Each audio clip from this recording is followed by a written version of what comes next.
नंतर होईलच प्रेम मालिकेच्या आजच्या भागामध्ये आपण पाहत आहोत की आता तरी ही लोक पतंग उडवत असतात. पण शेवटचा क्षण असतो आणि शेवटच्या क्षणामध्ये काव्या आणि त्याचबरोबर पार्थ ह्या दोघांची सुद्धा पतंग कट झालेली नसते. तर दोघांची पतंग एकमेकांमध्ये गुंतून ती तशीच खाली येऊन पडलेली असते. ती पतंग तशीच खाली येऊन पडल्यानंतर इकडे काव्या म्हणत असते, देशमुख बघितलं का, खरं तर पतंगाला सुद्धा प्रेमात पडणं म्हणजे सोबतच प्रेमात पडणं आणि त्याचसोबत सगळ्यात महत्त्वाचं म्हणजे इथे कटणं हे पतंगाला सुद्धा मंजूर आहे तुमच्या हातूनच. असं म्हटल्यानंतर आता इकडे जो काही पार्थ आहे तो तिथून निघून जात असतो. तिथून निघून गेल्यानंतर काव्या त्याच्या पाठीमागेच जात असते आणि लगेच म्हणत असते, देशमुख तुम्हाला मकर संक्रांतीच्या खूप खूप शुभेच्छा. आज मकर संक्रांत आहे. तेव्हा रम्या म्हणत असते, ह्या काव्याचं फारच जास्त होतंय. तर वसू म्हणत असते, खरंच. तेव्हा काव्या म्हणते, देशमुख तुम्ही मला मकर संक्रांतीच्या शुभेच्छा देणार नाही आहात का? तेव्हा लगेच इकडे जो काही पार्थ आहे तो काव्यावर हळूच म्हणत असतो, मकर संक्रांतीच्या खूप शुभेच्छा. तेव्हा काव्या म्हणत असते, देशमुख काय झाले, ऐकायला येत नाही. तेव्हा पार्थ म्हणत असतो, मकर संक्रांतीच्या खूप शुभेच्छा. तेव्हा पुन्हा एकदा काव्या म्हणते, देशमुख ऐकायला नाही आलं.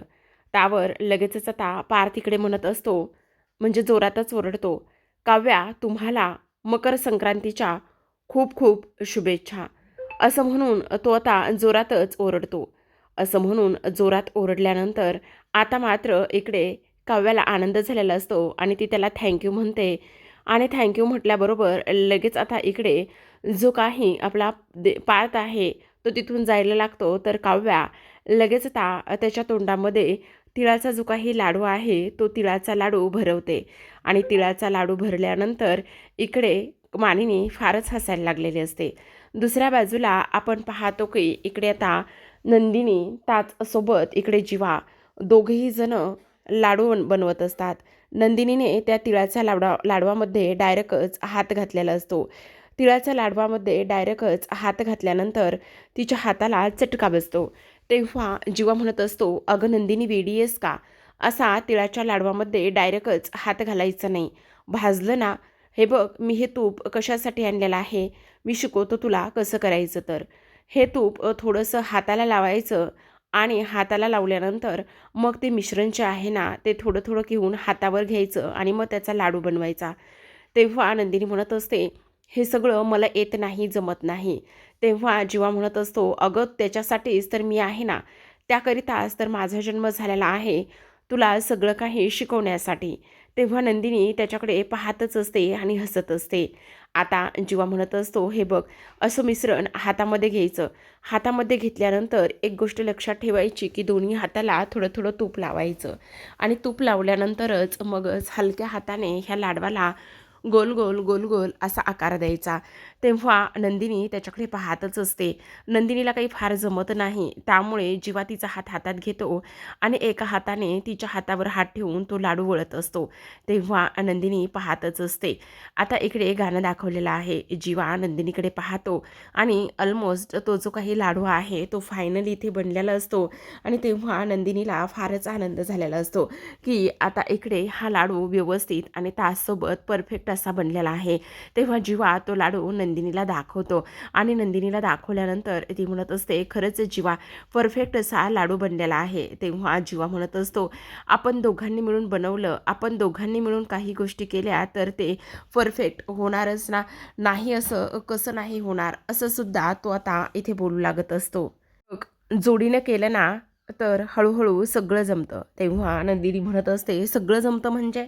तेव्हा जीवा म्हणत असतो, काही नाही गं, जमतं, सगळं काही जमतं.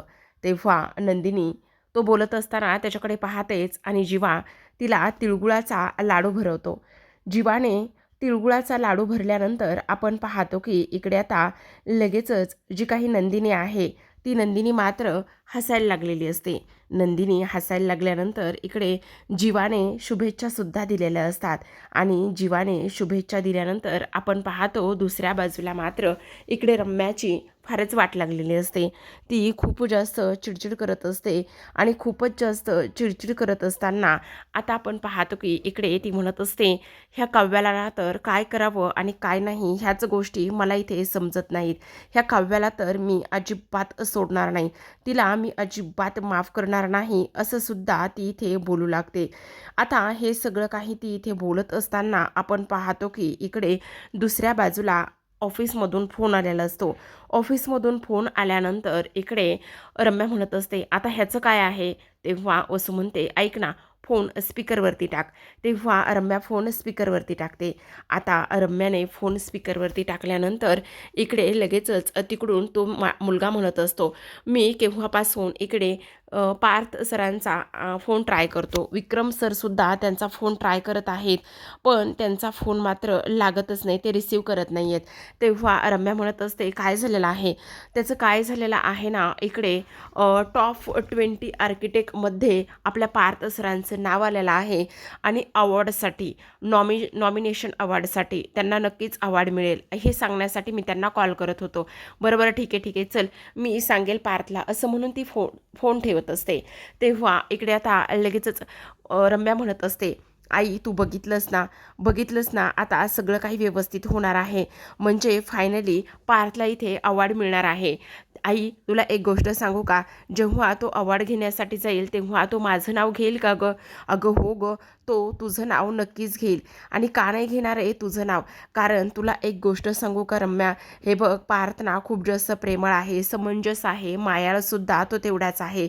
मला पूर्ण खात्री आहे की पार्थ जो आहे ना तो ह्या सगळ्या गोष्टीची तेवढीच जास्त काळजीसुद्धा घेईल आणि तो तुझं नाव नक्कीच घेईल, असं सुद्धा आता इकडे ती बोलत असते. आणि तेव्हा रम्या म्हणत असते, मला पूर्ण खात्री आहे ह्या सगळ्या गोष्टीची, तो दिवस माझ्यासाठी फारच आनंदाचा असणार आहे. फायनली इथे पार्थला अवॉर्ड मिळत आहे. तर आता आपण इकडे दुसऱ्या बाजूला पाहतो की लाडू तर वळून झालेले असतात. तेवढ्यातच डिलिव्हरी बॉय आलेला असतो. आता डिलिव्हरी बॉय आल्यानंतर इकडे जो काही जीवा आहे तो म्हणत असतो, काय हो, काय रे, प्रत्येक वेळी तूच इथे डिलिव्हरी बॉय म्हणून कसा काय येतोयस, तेच मला काही कळत नाही. तेव्हा लगेच आता इकडे नंदिनी म्हणत असते, काय आहे नेमकं. तेव्हा जीवा म्हणत असतो, माझ्या दादासाठी एक खूप मोठं सरप्राईज मी पाठवलेलं आहे आणि तेच देण्यासाठी हा डिलिव्हरी बॉय आला होता. तेव्हा नंदिनी म्हणत असते, कसलं आणि कोणासाठी सरप्राईज तुम्ही पाठवलेलं आहे. तेव्हा जीवा म्हणत असतो, ते तुला मी का बरं सांगू. तेव्हा लगेच आता नंदिनी म्हणत असते, हो का, तुम्ही ते मला सांगणार नाही आहात, तर मग मला एक गोष्ट सांगा, मी ते गेस करू शकते की तुम्ही नेमकं काय पाठवलं असेल तर. तेव्हा लगेच आता इकडे जो काही जीवा म्हणत असतो, अरे वा वा वा वा, इथे स्टुडंटच आता प्रिन्सिपलला शिकवायला लागलेले आहेत, बिल्ली तो भारी हो रही है मुझपे, असं म्हणता क्षणी आता इकडे दारामध्ये बायका आलेल्या असतात. तेव्हा ते आवाज देतात आणि आवाज दिल्यानंतर जीवा म्हणत असतो, या या या या या मोहितेंच्या घरामध्ये देशमुख तुमचं स्वागत करत आहे, असं म्हटल्यानंतर लगेच आता नंदिनी म्हणत असते, जीवा हे सगळं काय आहे आणि त्याचबरोबर इकडे तुम्ही ह्या बायकांना का बरं बोलवलं आहे. तेव्हा जीवा म्हणत असतो, त्याचं काय ना, माझ्या बायकोची पहिली संक्रांत आहे आणि माझ्या बायकोची पहिली संक्रांत असल्याकारणाने मी त्यांना इथे बोलवलेलं आहे, असं म्हटल्यानंतर आता लगेचच नंदिनी म्हणत असते, म्हणजे मला नाही समजलं. अगं असं काय करतेस, इथे तुझी पहिली संक्रांत आहे ना आणि माझी आई नेहमी म्हणते. तेव्हा नंदिनी म्हणत असते, काय म्हणतात आई, लग्नानंतर होईलच प्रेम. तेव्हा जीवा म्हणत असतो, नाही गं, माझी आई नेहमी म्हणते की इकडे सुनेची पहिली संक्रांत आणि त्याचबरोबर हळदी कुंकू हे झालंच पाहिजे, त्यामुळे मी त्या बायकांना हळदी कुंकवासाठी बोलवलं आहे. तेव्हा नंदिनी फारच चिडते आणि म्हणत असते, जीवा तुम्ही वेडे झालात का, का असं केलेलं आहे, तुम्हाला गोष्टी कळतायत का. हे बघा, आता त्यांना वाण वगैरे देण्यासाठी तरी आणलेलं आहे का. तेव्हा लगेच आता इकडे जीवा म्हणत असतो, वाण आणि ते काय असतं. जीवा खूप जास्त अति होतंय तुमचं, आता काय करणार आहे मी. तेव्हा लगेच इकडे बायका म्हणत असतात, अगं नंदिनी आणि जीवा, आम्ही तुम्हा दोघांना इथे डिस्टर्ब तर केलं नाहीये ना, आम्ही इथे चुकीच्या वेळी तर आलेलो नाहीये ना. तर आता आपण इकडे पाहतो दुसऱ्या बाजूला जो काही पार्थ आहे तो गच्चीवरून खाली आलेला असतो. आता पार्थ गच्चीवरून खाली आल्यानंतर इकडे त्याचं सगळेजण भरभरून कौतुक करत असतात. तिथेच वसू रम्यासुद्धा असतात आणि जो युगा आहे तो तर आनंदानेच पार्थला मिठी मारत असतो आणि त्याला अभिनंदन करत असतो. तेव्हा लगेच इकडे मानिनी येते. मानिनी विचारत असते, नेमकं काय झालेलं आहे, तुम्ही एवढे आनंदात आणि खुशीत का आहेत, मला काही सांगणार आहात का. तेव्हा लगेच आता इकडे जो काही युगा आहे तो म्हणत असतो, अगं आई तुला काय सांगू, आपला दादा जो आहे ना टॉप 20 आर्किटेक्टमध्ये अवॉर्डसाठी त्याचं नॉमिनेशन झालेलं आहे आणि तुला सांगू का, आपला जो दादा आहे ना त्यालाच अवॉर्ड मिळणार आहे. तेव्हा मानिनी म्हणत असते, अरे वा वा वा वा वा, खरंच माझं ते गुणाचं बाळ आहे. तेव्हा इकडे आता वसू म्हणत असते, खरं तर पार्थ तू खूप गुणाचा आहेस बरं का, तुझी मेहनत आणि यश सगळं फळाला येतंय आणि मला पूर्ण खात्री आहे की जो काही अवॉर्ड आहे ना तो नक्की तुलाच मिळणार आहे. तू त्या सगळ्या गोष्टीची अजिबात काळजी करू नकोस, असं सुद्धा आता इकडे बोलण्यात येतं. आता ह्या सगळ्या काही गोष्टी इथे बोलण्यात आल्यानंतर आपण पाहतो की इकडे लगेचच दुसऱ्या बाजूला जो काही पार्थ आहे तो म्हणत असतो, हो अगदीच बरोबर बोलत आहेस तू. त्याचबरोबर आता इकडे वसू कौतुक करत असते आणि वसूने हे सगळं काही कौतुक केल्यानंतर आता आपण पाहतो की जो काही आपला पार्थ आहे तो पार्थ इकडे रम्याचं सगळं काही ऐकून घेत असतो. आता काव्य आलेली असते. काव्य हे सगळं दुरूनच ऐकत असते आणि मुद्दामच आता तिच्या बोक्याला म्हणत असते, खरं खरं खरं एक गोष्ट सांगू का बोक्या तुला, हे बघ ना आता तू खरं तर माझ्यामुळे तू एवढा हुशार झालेला आहेस, माझा संगतगुण तुला लागलेला आहे बरं का बोक्या. आणि जसं आता टॉप 20मध्ये आलेला आहेस तसा टॉप 10मध्ये येशील, टॉप 3मध्ये येशील आणि टॉप 1ला येशील. आणि मला माहिती बोक्या, हे अवॉर्ड जे आहे ना ते माझ्या मिस्टर बोक्यालाच मिळणार आहे. आणि खरं तर हा बोक्या तुझा पायगुण आहे बरं का. चला आता सगळ्यांचं कौतुक करून झालेलं आहे, मग आपण सुद्धा इकडे आता देशमुखांचं कौतुक करायला पाहिजे, बरोबर की नाही. असं सुद्धा आता इकडे जी काही काव्य आहे ती म्हणत असते. तेव्हा मानिनी तिच्याकडे पाहते आणि हसतच असते. आता मानिनी तिच्याकडे पाहून हसत असताना आपण पाहतो की इकडे ती बोक्याला घेऊनच पार्थकडे जाते. तेव्हा रम्याला फारच राग आलेला असतो. आता तिथे गेल्यानंतर इथे ती म्हणत असते, पार्थ देशमुख तुम्हाला खूप खूप शुभेच्छा आणि त्याचबरोबर कॉंग्रॅच्युलेशन्स, असं म्हटल्यानंतर पार्थ आता थँक्यू म्हणतो आणि काव्याच्या हातामध्ये हात देतो. तेव्हा मात्र काव्याचा फाजीलपणा सुरू झालेला असतो. काही जरी झालं तरीसुद्धा जी काही काव्य आहे ती पार्थचा पकडलेला हात काही केल्यास सोडत नाही. तेव्हा लगेच आता इकडे काव्या म्हणत असते, इतनी भी क्या जल्दी है देशमुख. आणि तेव्हा लगेच पार्थ म्हणत असतो, काव्या काय चालले, हात सोडा ना. तेव्हा काव्या मात्र पार्थला गोल गोल फिरवते आणि त्यानंतर त्याचा हात सोडून देते. तेव्हा सगळेजणच हसायला लागलेले असतात. इकडे आता काव्या म्हणत असते, बोक्या बघितलंस ना, खरंच तुला ना माझा संगत गुण लागलेला आहे आणि आपले देशमुख जे आहेत ना त्यांना तर अवॉर्ड मिळणारच आहे. तेव्हा रम्या आणि वसू म्हणत असतात, बघितलं ही या पुरीला तर कशाची काही पडलीच नाहीये, कशी बोक्याशी गुलुगुलू बोलत आहे, काय करावं हिचं काहीच कळत नाही, असं इकडे ती बोलत असते. तेव्हा लगेच इकडे पार्थ म्हणत असतो, त्या माझ्याशी बोलत आहेत, असं म्हटल्यानंतर आता इकडे काव्या म्हणत असते, वा वा वा वा, म्हणजे देशमुखाला माझी भाषा समजत आहे तर, असं सुद्धा ती आता इकडे बोलू लागते. आता ह्या सगळ्या काही गोष्टी ती इथे बोलत असताना प्रेक्षकांनो आपण पाहतो की इकडे रम्या म्हणत असते, पार्थ खरंच तुला यश मिळालेलं आहे, आज मी खरंच खूप खुश आहे, फायनली आपल्या दोघांची मेहनत फळाला आली. तेव्हा मानिनी म्हणत असते, एक मिनिट, तुझा काय संबंध आहे ह्या सगळ्या गोष्टीमध्ये. तेव्हा लगेच इकडे आता वसू म्हणत असते, अगं मानिनी असं काय बोलतेस, तिचा काय संबंध आहे ह्या सगळ्या गोष्टीमध्ये, म्हणजे तू अशी का बरं बोलतेस. तेव्हा लगेच इकडे आपण पाहतो की जो काही रम्या पार्थ आहे तो म्हणत असतो, हो अर्थात. तेव्हा मानिनी म्हणत असते, ह्या सगळ्या गोष्टीमध्ये माझ्या मुलाची मेहनत आहे आणि त्याहूनही सगळ्यात महत्त्वाचं म्हणजे रम्या तुझा ह्या सगळ्या गोष्टीची काही एक संबंध नाही आहे, समजलं तुला. त्यावर लगेच आता रम्याला राग येत असतो. आता रम्याला राग आल्यानंतर ती ओरडून बोलणार तेवढ्यातच वसू तिला थांबवत असते. तर आता इकडे पार्थ म्हणत असतो, खरं तर हे जे काही यश आहे ते तुम्हा सर्वांचं आहे, तुमच्या इथे शुभेच्छा आशीर्वाद सदैव माझ्या पाठीशी आहेत ना, म्हणून हे सगळं झालंय.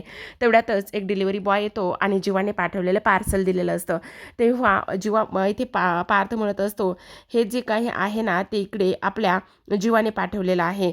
तिळगुळ घ्या आणि गोड गोड बोला असं बडे भैया म्हणून ते पाठवलेलं असतं. आणि बडे भैया म्हणून पाठवल्यानंतर आता इकडे जो काही पार्थ आहे तो म्हणत असतो जीवाने पाठवले. तेव्हा लगेच आता इकडे जी काही मानिनी आहे ती म्हणत असते, बघितलंयस ना तू पार्थ, कशा पद्धतीने इकडे आपल्या जीवाला त्या सगळ्या गोष्टींची काळजी आहे. खरं सांगायला गेलं तर इकडे आज हा आनंदाचा क्षण आहे आणि आज हा आनंदाचा क्षण असताना सुद्धा इकडे जो काही आपला जीवा आहे त्या जीवाने मात्र तुझ्यासाठी हे तिळगुळाचे लाडू पाठवलेले आहेत असं म्हणून आता जीवाला सुद्धा सगळेजण मिस करू लागलेले असतात. त्याचसोबत प्रेक्षकांनो इकडे आपण दुसऱ्या बाजूला पाहतो की सगळ्या बायका जमल्यानंतर आता इकडे नंदिनीचं त्याचबरोबर जीवाचं भरभरून कौतुक करत असतात. इकडे आता त्या म्हणत असतात, खरं तर नंदिनी तिकडे आम्ही बाजूला एका काकूंकडे हळदी कुंकाला गेलो होतो आणि इकडे मोहिते काकूंकडे तुझ्यासाठी निरोपसुद्धा पाठवला होता, पण काय गं तू आली नाही आहेस.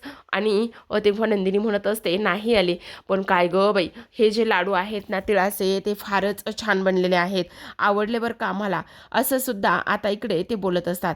आता ह्या सगळ्या काही गोष्टी ते बोलत असताना आपण पाहतो की इकडे लगेचच जी काही आपली नंदिनी आहे ती म्हणत असते, हो का आवडले तुम्हाला. त्यावर लगेच आता त्या म्हणत असतात, हो खूप जास्त आवडले.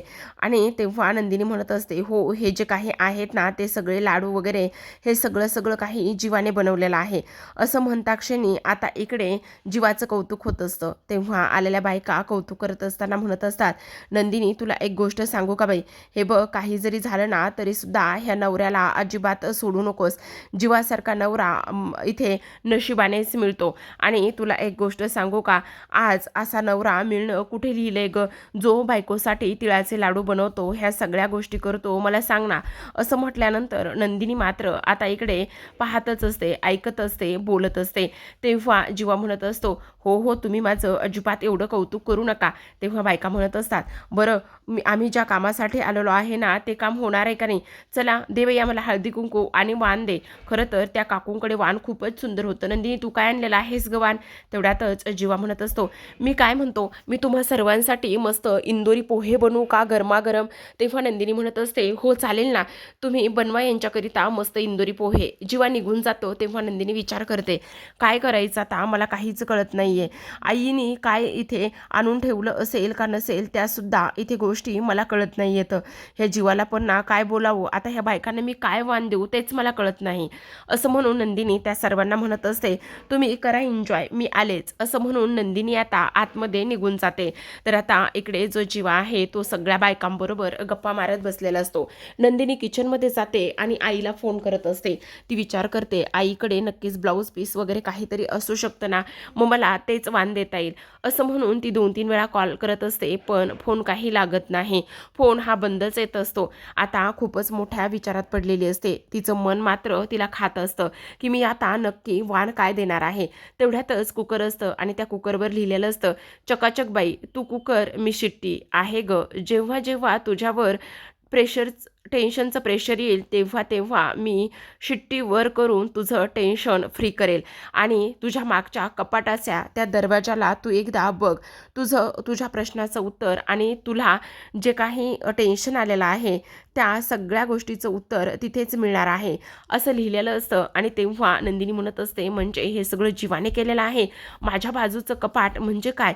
तेव्हा किचनमध्ये असलेल्या बाजूच्या कपाटाकडे तिचं लक्ष जातं आणि बाजूच्या कपाटाकडे तिचं लक्ष गेल्यानंतर लगेचच ती उघडून पाहते तर त्यामध्ये बायकांना हळदी कुंकवासाठी द्यायचं असतं ते वाण त्या कपाटामध्ये ठेवलेलं असतं. आणि त्याचमुळे नंदिनीच्या चेहऱ्यावरती हा जो काही आनंद आहे हा आनंद आलेला असतो. तर आता प्रेक्षकांनो आजच्या भागामध्ये एवढंच. जो काल परवा 2 दिवस झालं प्रोमो येतोय तोच प्रोमो त्यांनी आज सुद्धा इथे कंटिन्यू दाखवलेलाच आहे.